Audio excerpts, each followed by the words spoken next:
Yay! Okay, we're live. Connection available. It wasn't available at first, and here we are. So, hi everyone. Hello. How are you doing? Happy Monday. Oh, what an amazing weekend it was. The weather is beautiful here where I am. We split our time between Maryland and New Jersey, and we've just been having extraordinary weather. It's been hot, but good weather, beautiful weather nonetheless. So come on in here, say hi if you're here, and welcome. So it's been interesting. The more visible you are, right? The more people are talking, and it leaves room open for conversation, and it leaves room open for different engagement levels. So I've been receiving a lot of questions regarding visibility. Some people are questioning some things that I'm saying, which I love. I want you to question it, and all with love, of course. But yeah, I want to talk about it, and if there's questions out there, I want to address it. And also some people have sent some intriguing things and some curiosity things, and so I just wanted to, rather than answering them one-on-one, I thought that perhaps we would answer them here live so that everyone could join in the conversation, right? And so this is an open Q&A. Certainly any questions you have, you can type them below. Hi, Danielle. I'm so excited to see you soon. Yes. So if you are joining us live, please give me a little wave, drop a fun emoji. The summer emojis have been lighting me up inside. I love them. Give me your best emoji, your most used emoji. How about that one? Go to your most used and tell me which one you always send to your best friends when you're chatting at 11 o'clock at night. What's your favorite emoji?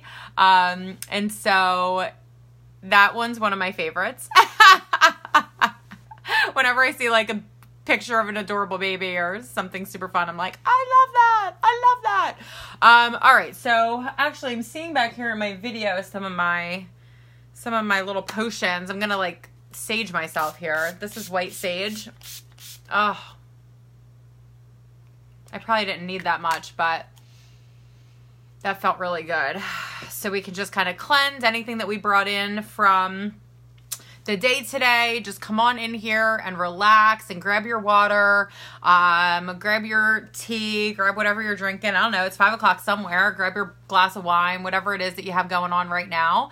And just come on in here and chat with me for a little bit. Drop any questions that you have below. Some questions I'm going to answer today are going to be around visibility. I'm also going to answer questions, any questions that you have around staying aligned to your soul purpose. I'm going to answer any questions you have around book publishing. I'm going to answer any questions you have around alignment or energetic vibration, staying in the zone, all these fun things. So if you have any questions around that, if you're feeling stuck anywhere, now is the time to ask.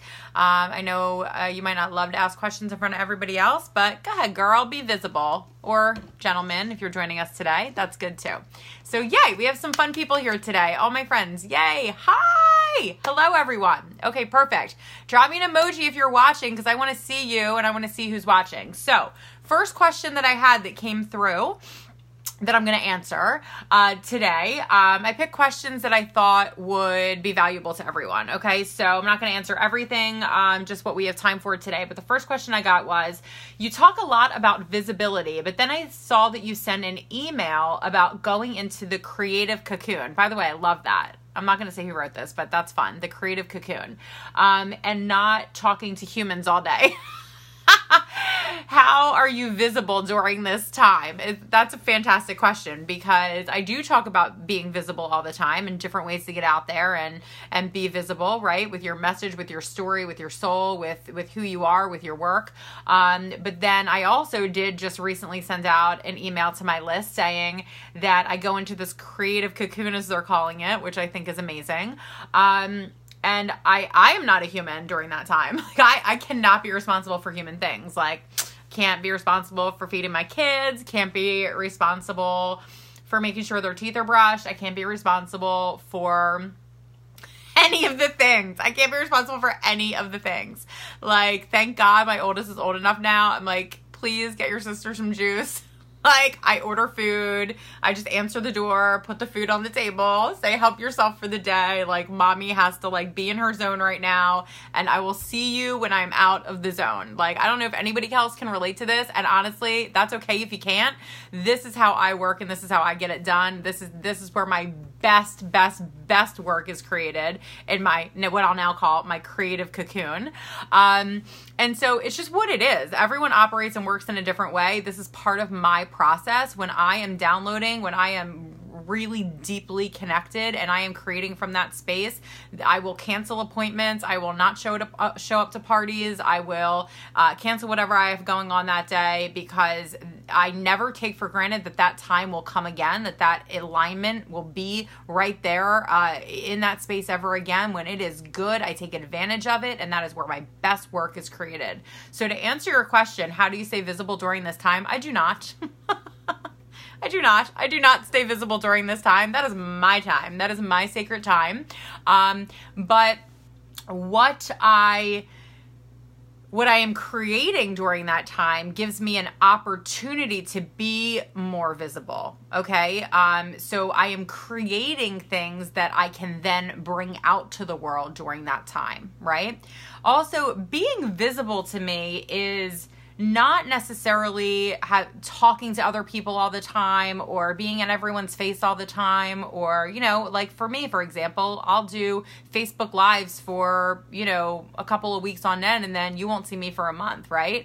I won't do it if it doesn't feel aligned. I'm not going to do something just to do something, right? I'm going to do something if I feel called to it. I'm going to do something if I feel aligned to it. I'm going to do something if it's speaking to my soul, if it feels like it's in my truth. But if it's not, then please do not expect me to be at that party, because I will not show up. Like, I unsubscribe to that button. That's just how it is. Okay.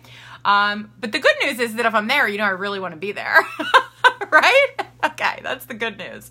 But being visible to me is more about really showing up for your life, taking risks on your life, not letting life pass you by. That to me is what being visible means, right? And so, if you are going after it, if you're, going after your big dreams, if you're allowing yourself to even have these big dreams and really stepping into this vision, many of us out there aren't even giving ourselves permission to have that bigger dream, right? And we're saying, well, that's possible for other people, right? Or that's not possible for me, or, it's easier for them, or, whatever the story is that we're telling ourselves. And it's like, just because you decided, that's the only reason that it's easier for them, or it's available to them, or that they can do it and you can't, just because you decided that, right? That's it. That's the only reason. But I'm not going to decide that somebody else deserves, whatever I want, right? Somebody else doesn't deserve that speaking engagement. I deserve it too. They deserve it, but I deserve it too. Do you see what I mean? Somebody else doesn't deserve success in their business over me, right? We all get to enjoy success in our business if it's what we choose, right? So it's like you can decide that somebody else gets to have those things and you don't. But you just have to understand that's a story you're creating, right? And being visible to me is about showing up to the work that you're meant to do, showing up to the life that you're meant to lead, showing up to the hearts that you're meant to meet, right? Showing up for the passions, that you've been shown in your life, and not stuffing them away because we're too busy, right? Now, if you're being busy in the creative cocoon, then go for it, right? Because you're going to come out of that cocoon and your life's going to be flipping amazing, because you have all this brilliant work to bring out to the world, right? So do that. Do that. Yeah, definitely get in that space. Get in the cocoon. But if you're being busy, right, then you only get one go round at this point in your life, right? So I'm 39 now. Yeah, everybody knows it's been my birthday, because I've been like, talking about my birthday all month, right? So I only got one chance to be 39. That's it. I'm only gonna be, this is my 1 year at this. This is my one chance at this, right? This is my 1 month of July at 39, right? You don't get to do this over. I know we've all heard this before and we all get this from an intellectual perspective, but are you feeling this? Do you really get this? Are you really receiving this? Are you really doing anything about it? Are we really acting on it? Right? That's what being visible is to me. That's how I am defining being visible and really showing up for your life. Okay? So that's my answer to that question. I am not, I don't play with other humans when I'm in my creative cocoon, but when I come out of that cocoon and the creation has been made, I'm ready to play, and I'm ready to play big. Okay, very good. The next question I got was, I have these questions over here. That's why I keep looking at my screen. I'm going to answer this one first. Okay, so what can you share with someone trying to be visible but just starting their speaking career? I love this question. This is so fun. This is a great question. So my best advice, and the advice that was given to me by one of my mentors, was say yes to everything. Say yes to everything that comes your way. So a lot of times when I'm coaching people, they'll say, well, I have to put together my speaker one sheet, or I have to, get all of my things in order, or have a certain size audience, or I have to accept a certain fee to speak, or whatever the things are, right? And there's all these negotiables. Like, I don't have any negotiables to speak. I'm just like, oh, tell me when and where, right? So in the beginning, I didn't care whether the audience was 3 people. I didn't care whether the audience was 300 people, right? The point is that if I am here to do the work, and if I am here to show up for the work, and I am here to show up for the people who are ready to receive my work, right? Remember our mantra from the other day, God, show me who I can serve and guide me to those who are ready to receive it. Right? So who's to say that, the 4 people are less important than 300 people ready to receive your work, right? I don't view it that way. I view it as I am here to share my work and for those who are ready to receive it. And so if I'm given the opportunity to share my work with people, then I'm going to say yes. So I say yes to all the opportunities, big and small, because even the sometimes the smallest opportunities lead to the biggest things. Okay? And so I don't put a lot of stipulations on things like that, and I still don't. One of the most recent places that I spoke and there were 5 people there, okay? All 5 people became one of my private clients. All 5 of them. All 5 people are working with me in a private coaching capacity at this time, okay? And so I can't do that with 300 people because I can't connect really deeply with 300 people because I can't sit and talk with them. I cannot figure out exactly what their core brilliance is. I cannot sit there and map out what their goals are going to be and what we can possibly achieve together. I can't figure out a strategy of how we're going to get there. I can't do these things when it's 300 people. I can touch 300 people in other ways, right? We can inspire them to identify their life purpose. We can show them how they can create a platform with their message. We can show them how to take the message out to the world in a bigger way. That we can do with 300 people, right? But when you're with 5 people, that's when it's good. In my opinion, sometimes that's when it's the best, right? And so just keeping that in mind, right? When you are just starting out as a speaker, what are these opportunities? And are you asking for them? Are you asking for what you want, right? Are you putting yourself out there and saying, like, I would love to be an expert in your group, or I would love to, come and speak at your event. I would love to come and speak at a local, networking chapter. I would love to, meet you, at a local facility and gather around with, 5 of your closest people to talk about this topic, right? So whatever that is. The other thing that I would say is create your own stage, okay?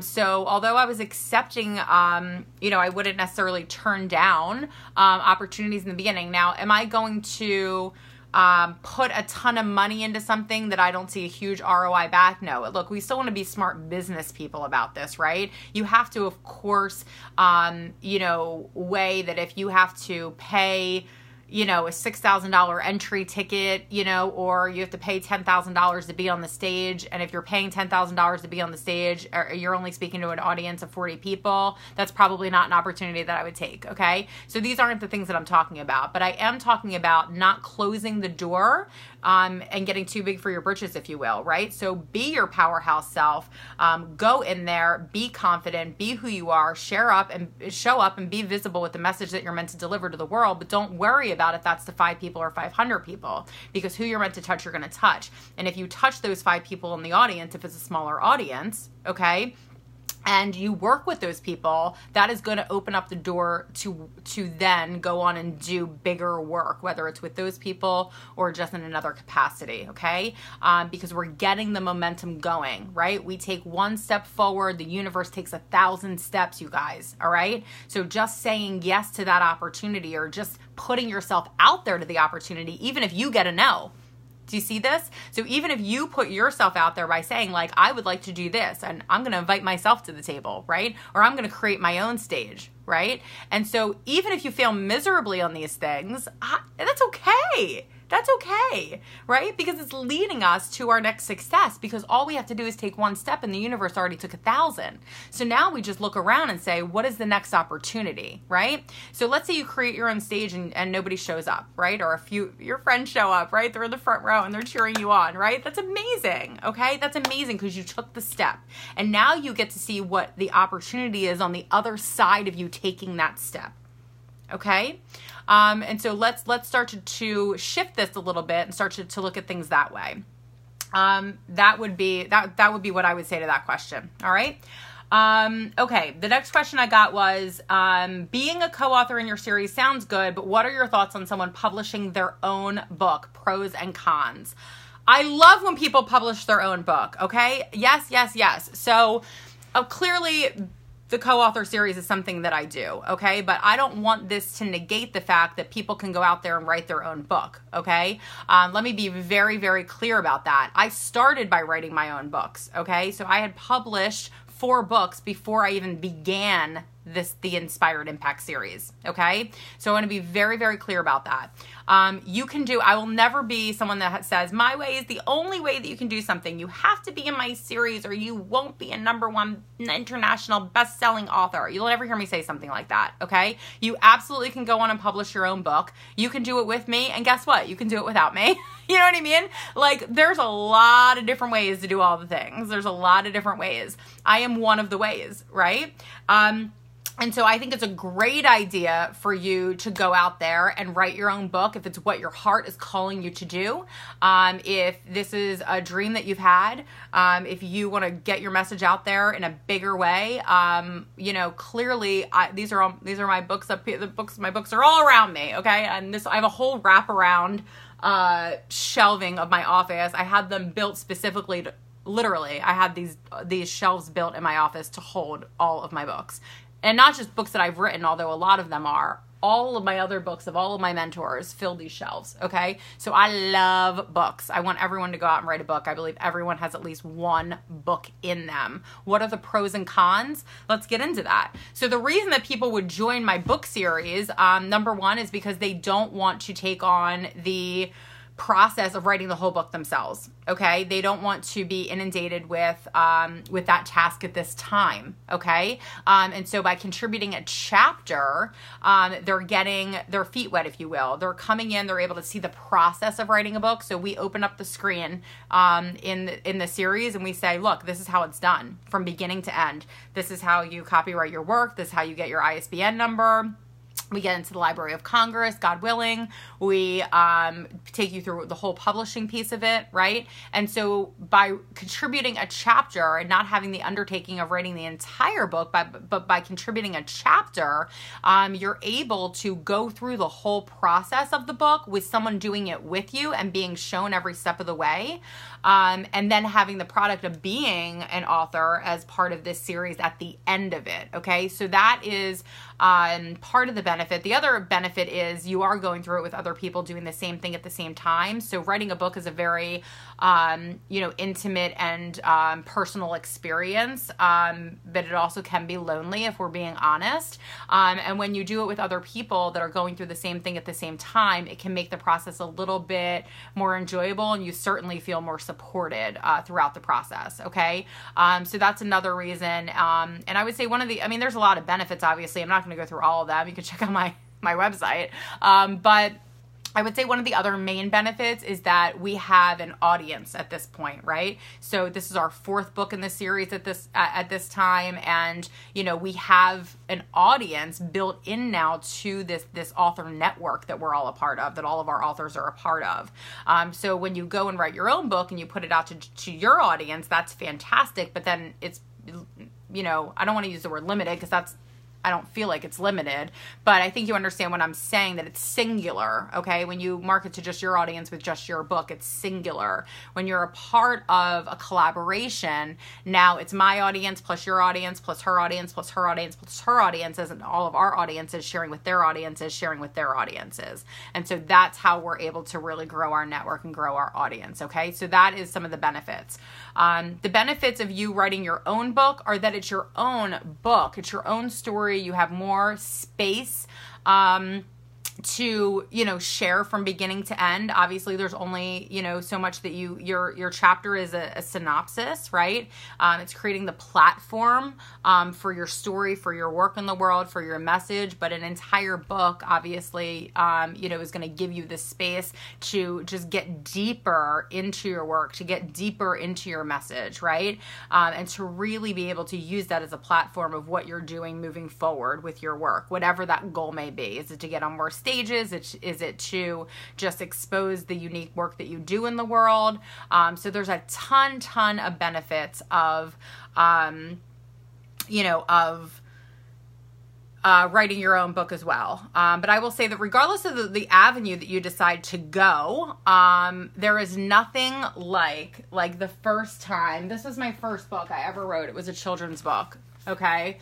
And there's nothing like holding this book in your hands for the first time. There's nothing like that feeling. And it never gets old. So every single time you publish that book, there's nothing like holding it in your hands. It's absolutely unbelievable. Hi, Sophia. So Sophia says, does the writer's superego still float somewhere in the story? I'm not sure I understand that question completely. Tell me a little bit more about what you're looking for there, or what you mean. So Danielle says that, yes, currently filling my next brunch. They've been small but wonderful. So that is amazing. So Danielle and I actually were, Danielle is one of my authors. We were talking about getting into more speaking engagements, and she decided to create these what I'm going to call future visioning parties. Drop the name, Danielle, of exactly what the name is of those parties. So if anybody's out in the Phoenix, Arizona area, definitely want to connect with Danielle if you're not already, because she's awesome. But otherwise, to get hooked up with these parties too. And she just started small. She just put it out there, and she said, I'm going to do this party, and we're going to act as if all of our dreams have already been accomplished, and we're just gonna have a lot of fun, and we're gonna elevate the vibration, and everyone's gonna leave this party knowing that they can conquer the world and feel like they're walking on air. Who's in? Right? And so they started small, and now she's gonna go on to do these parties, and they're gonna be huge, Danielle. I have no doubt.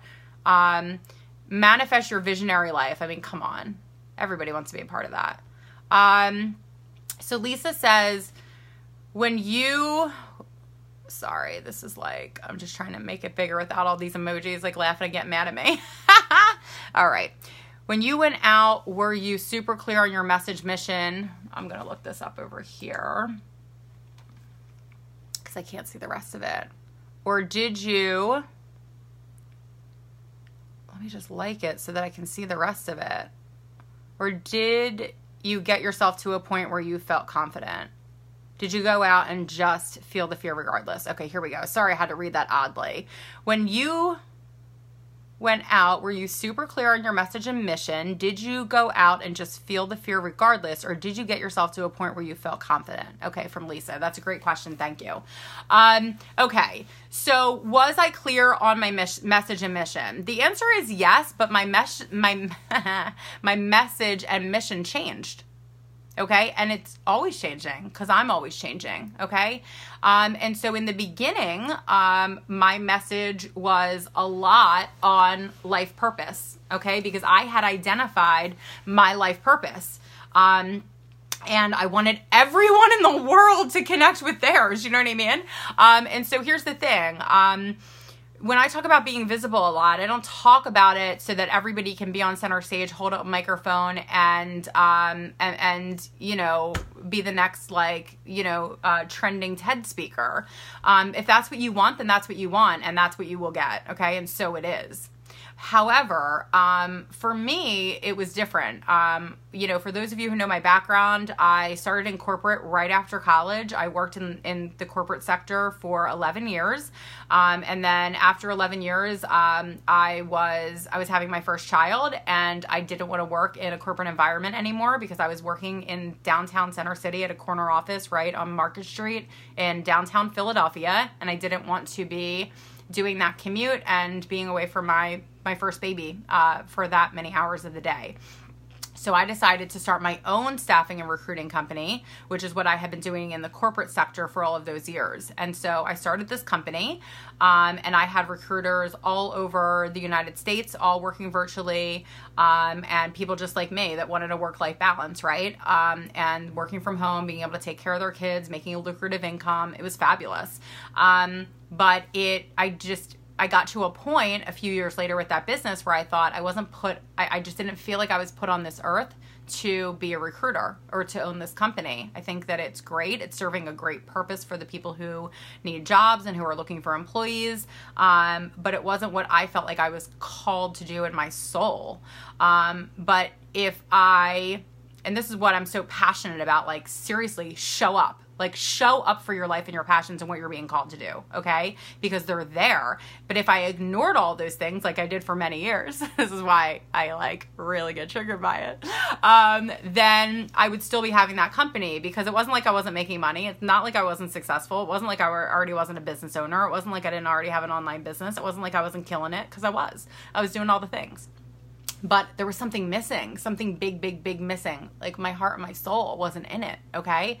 So I started to go on this path of what is it for me, right? And through this journey, I began to identify that my mission was, you know, started out to be the light. And then it started out that, you know, to be, you know, the guiding light for others. And then it was to help, you know, women find clarity on their purpose. And then it really zoned in on, you know, helping people really show up for the life that they were meant to live, and also specifically helping women through transitional periods in their life or through a crossroads in their life, okay? And so this is where my work really became clear. And then once I got to that point that I was like, yes, this is my message, I was very clear on what that message and mission was. So I did the work. And I started to work in that capacity. But then it evolved, right? Because my work evolved, my clients evolved. And then it was about, now that we're doing all the work, right? That we've been coaching to do the work. Now that we're all out here doing the work and we all have these businesses, now how do we get this message out in a bigger way? Then the books were born. So now we have the books, and now how do we create these books into platforms? And now that we have these platforms, how do we then move into speaking? Do you see? So it's always evolving, these messages. But, you know, but yes, when I'm going out there, I'm clear on what my message is, but it's not to say that that message cannot change. So if you're talking about physically going out there, Lisa, oh my gosh, when I used to take the stage, I was scared shitless. I was petrified, like clammy hands, like totally sweating. Oh my God, I was a hot mess. And it was, you probably wouldn't know it if you saw me on stage, but it was a real thing. It was a real thing. It was a hot mess. I remember having I used to host retreats in my home before we grew out of the space, and we would have a good, 20, 25 women in my home. And I remember in one of the retreats, we did an exercise where we literally stepped into our fear, and it was a cool way that we did it or whatever. But what my fear was public speaking. And everyone there was like, I'd already done a million events at that point, and they were all like, what? And I was like, oh, no. Like, I'm petrified. I'm so scared, So in that regard, I totally just felt the fear. And I did it because I knew every time I got off the stage, I had women approaching me that something I said during that time changed the trajectory of their life. And when that happens, you can't go back. You can't not do it, right? And so, yeah, so after the first time that happened, then I had to go out there and show up again and again and again. And then eventually I got to the point where the work was leading and making such an impact. And I started to shift from any of this being about me, to this only being about those people that have something that they need to hear today. And once I really made that shift, I made it in all the ways. Okay. It was a conscious, it was subconscious. It was a real deep shift. That's when I no longer feared the stage, if you will, right? Because I knew that it was no longer about me. And so that's how I then eventually got myself to the point of being confident. So great question. And thank you for that. Sophia says, when I write, I often start to write about myself and experiences in some way I cannot get out of it. When I write, I often start to write about myself and my experiences. So I don't see any problem with that. I don't see any problem with you writing about yourself and your experiences in some way, and not getting out of it. Are you talking about because you're trying to write something that's not about you, or are you trying to write something that's fiction and it keeps coming back to you? So sorry, I'm not clear on that question. I do write about my own personal experiences. In fact, I don't ever write or teach or coach about something that I have not done consistently and had success with myself. So every success tool, technique, every practice, every ritual, anything that I were to offer any of my clients, whether it be in a one-on-one coaching session or a retreat setting, my book program, it's all things that I have done myself, or else you won't hear it from me. Nancy says, hey, Nancy, she says, can you please repeat your affirmation about who you can serve and open? Yes. So one of the affirmations that I say daily is God, universe, source, please show me who I can serve and guide me to those who are ready to receive it. Sophia says, I wrote short stories published by a monthly magazine and I put a lot of thought into my narrative and I would like to get out of such a narrative price. Okay, that sounds good. That's how I feel about feeling the mess and putting myself out there. Yep, same fear about speaking. You gotta love it. Lisa says, thank you. That's it. Going from me to being of service. Yes, absolutely. Okay, perfect. Yeah. Awesome. Great questions today. Amazing. Glad that could be of service. That was, yeah, it's, oh my gosh, what am I doing? Sorry, that was distracting me. Yeah, so, you know, it's just an interesting little game we have here going on, right? But the more that we can just, figure out, how to act from here, right? And how to really open up our heart space, and just illuminate our love, and infuse our love into our work and into our message, you know, then that is the space that we can be visible from, right? Because that's where people know it's authentic, they know it's real, and they can begin to receive from you, right? And so that's like one of the main things, or the first things that I teach when we get into the book program. And so this is for any of the writers out there, whether you're writing your own book or part of my program. I'll just offer you this one piece and then we'll wrap up here because I'm out of time. But it is one thing to put yourself out there, and it's another thing for people to receive what it is that you're putting out there. And one way that you can, I don't want to say ensure because it's not a guarantee, but one way that you can begin to open up your audience so that they can receive what it is that you're sharing, is to really, really lock into that heart space, and really connect and allow yourself to speak and be guided right from the heart space. Because if they feel it from your heart and they feel that pure intention, then their heart begins to open up, and then the words that you are saying and the offering that you are giving them and the message that you're trying to share then is able to be received. But if you haven't taken the time to connect to their heart, then all that same stuff will still come their way, but they're closed off to receiving it. Okay? So it's really important that you take the time to set that intention, connect with your heart so that you can connect with their heart so they can begin to receive that from you. It only takes a moment, but it could change the course of your business over this next month or over this next quarter. Okay? That's how impactful it is. So I hope that that's helpful for you all today. Thanks so much for the questions. I'm out of time here. So goodbye, lovies, and I will talk to you soon. Take care, everyone. Bye.